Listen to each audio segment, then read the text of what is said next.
রাষ্ট্রপতি মোহাম্মদ শাহাবুদ্দিনের সঙ্গে সাক্ষাৎ করেছেন বাংলাদেশ পুলিশের নবনিযুক্ত আইজি মোহাম্মদ মইনুল ইসলাম। বুধবার বঙ্গভবনে তিনি এই সাক্ষাৎ করেন। এ সময় রাষ্ট্রপতি চেইন অফ কমান্ড বজায় রেখে পুলিশের প্রতিটি সদস্য যাতে উন্নত মনোবল ও সাহসিকতার সাথে দায়িত্ব পালন করতে পারে সেই লক্ষ্যে প্রয়োজনীয় পদক্ষেপ নেয়ার নির্দেশ দেন। তাকে অভিনন্দনও জানান রাষ্ট্রপতি। যে কোনো অরাজক পরিস্থিতি ও লুটতরাজ বন্ধে পুলিশকে কঠোর পদক্ষেপ নেয়ার নির্দেশনাও দেন তিনি। এদিকে ২৪ ঘন্টার মধ্যে পুলিশ সদস্যদের কাজে ফেরার নির্দেশ দিয়েছেন নতুন আইজিপি।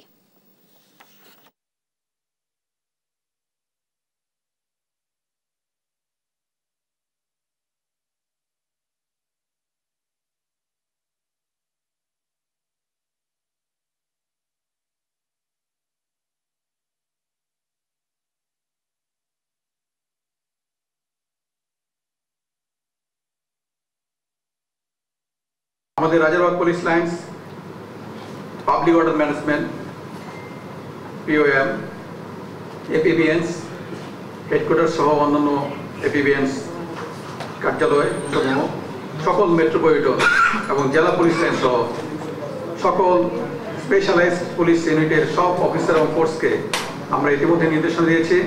আগামী ৮ আগস্ট ২০২৪ তারিখ বৃহস্পতিবার অর্থাৎ আগামীকাল সন্ধ্যার মধ্যে স্ব কর্মস্থলে যোগদান করতে হবে।